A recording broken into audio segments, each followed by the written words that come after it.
All right, so talking about Ketz's buff, I want to focus on her as a support, not a DPS.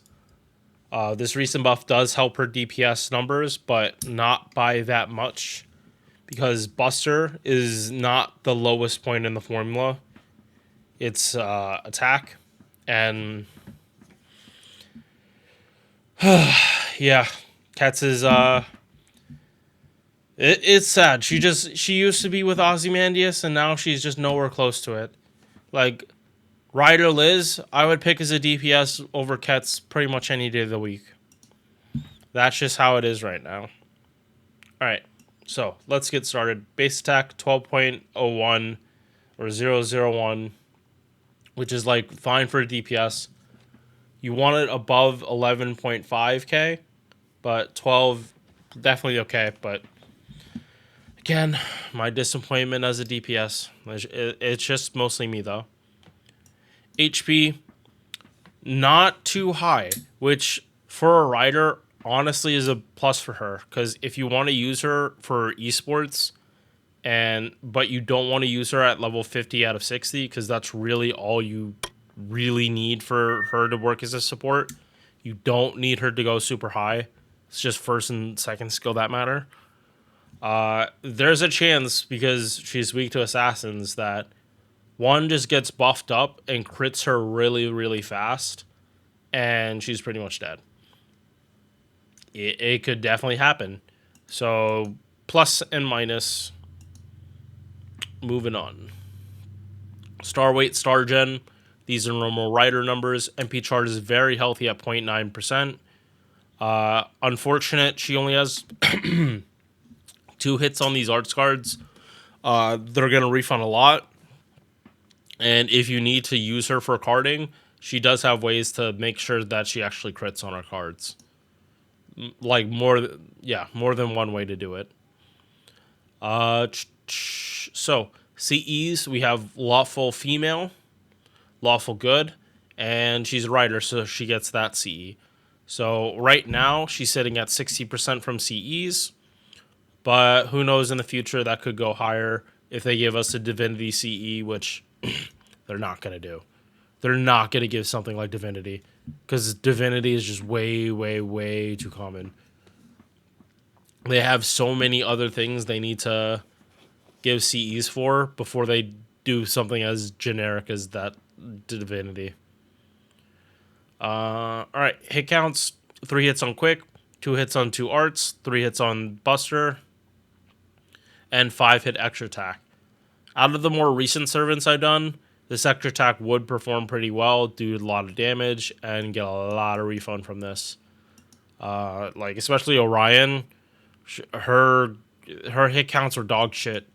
Cats just takes a massive shit on them. Her hits are so much better. And she actually has ways to crit on her cards, which Orion's an archer. She can't crit for shit. Alright, moving on. So, first skill. They really did nothing to this skill for the buff. Well, nothing with air quotes. Nothing that actually helps her specifically, especially post Koyanskaya. But pre Koyanskaya, this buff had value. So 21% attack buff, just a little bit more. Gilgamesh has it like this. Obviously, FGO does buffs, not nerfs. They don't bring down values. They probably just lawyer it up and put a loophole in to make a skill worse if they need to, but that happens so infrequently. 25 stars is definitely a lot. It's more than Koinskaya. It's more than Oberon's Star Bomb. But yeah, you're probably not using this for cats to get the stars. Second skill. This is what got buffed, and this is the support potential that now exists. Well, technically it always existed, but now it's just better.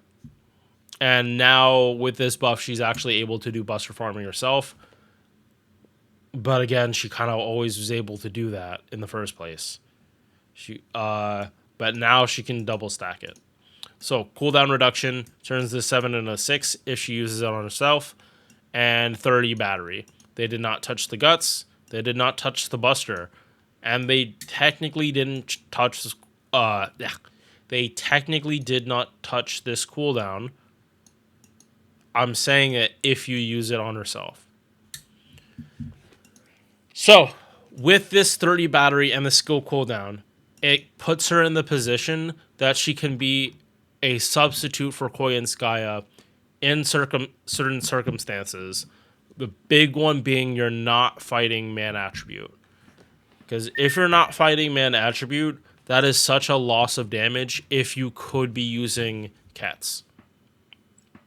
Unlike Alco, where if you're able to do this, it's because Alco, and I think the DPS also needs to have it, is reducing the skill cooldown that Koyanskaya can pop again. Like the other Koyanskaya you have can pop her skills more than once.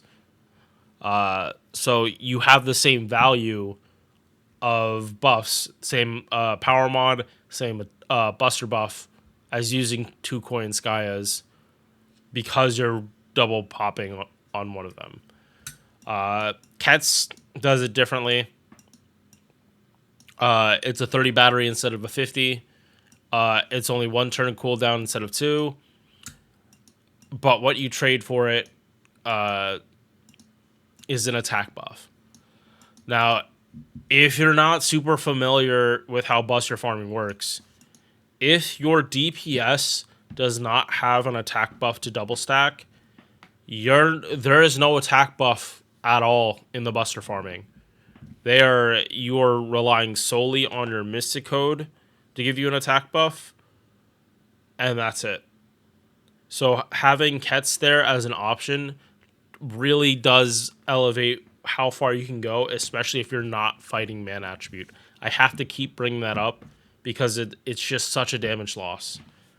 And when it comes to killing man attribute enemies, there's pretty much no one better than Morgan.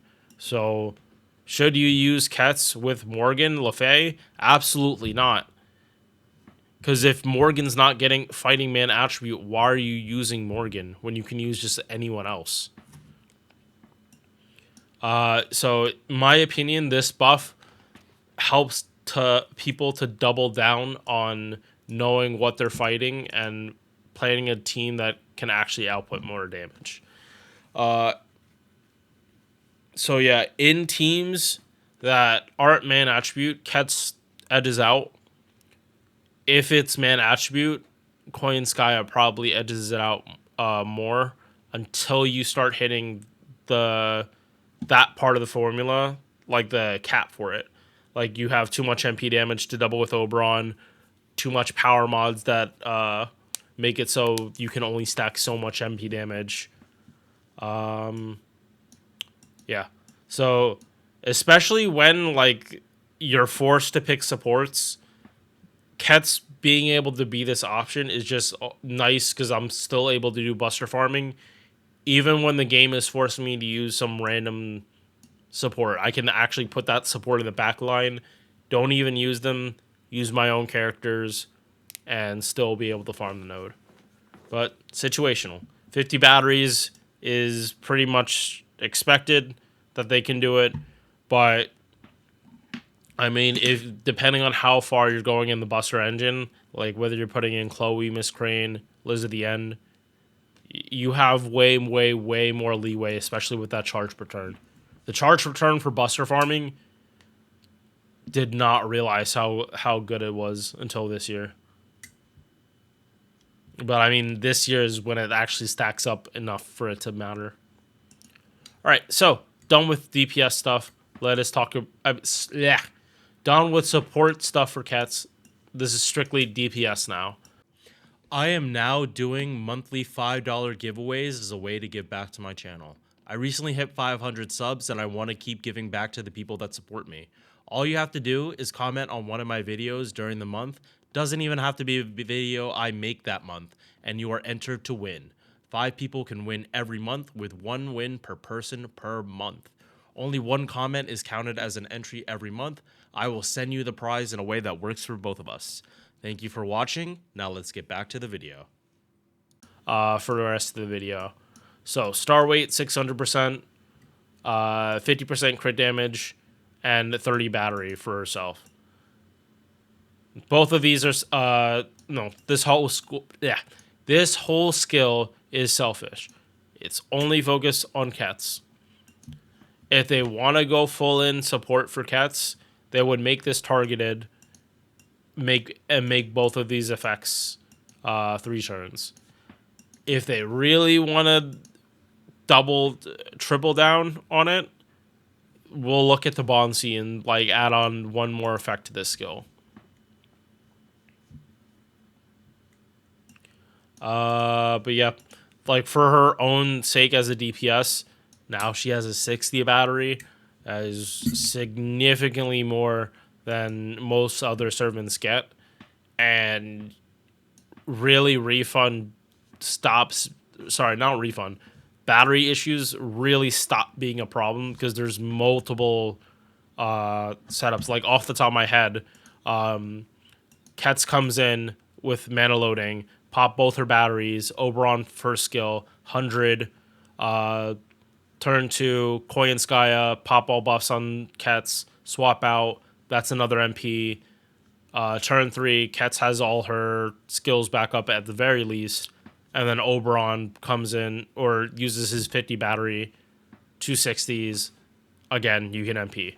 So like very, very quick buster farming. She's able to do it. She's able to do it better than Ozzy if you're not giving him charge per turn. Ozzy's one weakness is that he's really weird with buster farming. That is his absolute number one weakness. He cannot do buster farming like that correctly. But all it's gonna take is them to buff his Imperial Privilege and give him a 30 battery, and then no one is touching that crown. So passives: 20% debuff res, 12% quick up, and another 30% debuff res with Divinity for Tickle. So 50% debuff res. Coin flip of anything actually landing on Kets. It's one of her benefits of being a DPS. You don't really have to worry about a lot of shenanigans going on because most of them are not even going to land on her. Any dots, attack downs, like just damage demerits, you don't have to worry about it. And it's such a nice thing for Buster because you don't have Castoria to do that for you. As a support, pens really don't matter, but DPS 2 and 5, and then maybe go for 1. Yeah, the pen 5 makes it so like this buff doesn't even matter. She would have just been able to do buster farming in general. But the buff, getting both of these, the buff makes it so that you can easily black rail loop with Kets, which again, Ozymandias can't really do that unless you're really brute forcing a whole lot of charge and he's getting hit.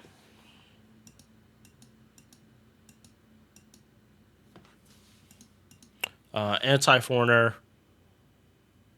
I don't know the actual reason why she has Anti-Foreigner. Is it because the Mayan gods are from outer space? That's in retrospect, though.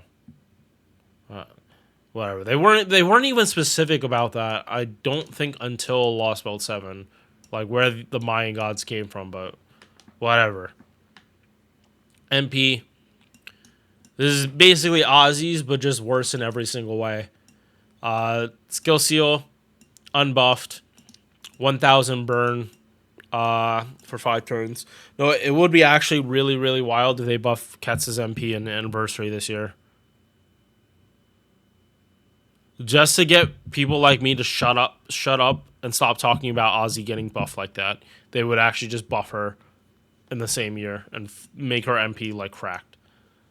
But last advantage she actually does have over Ozzy is she can actually utilize Honey Lake because she puts the burn out.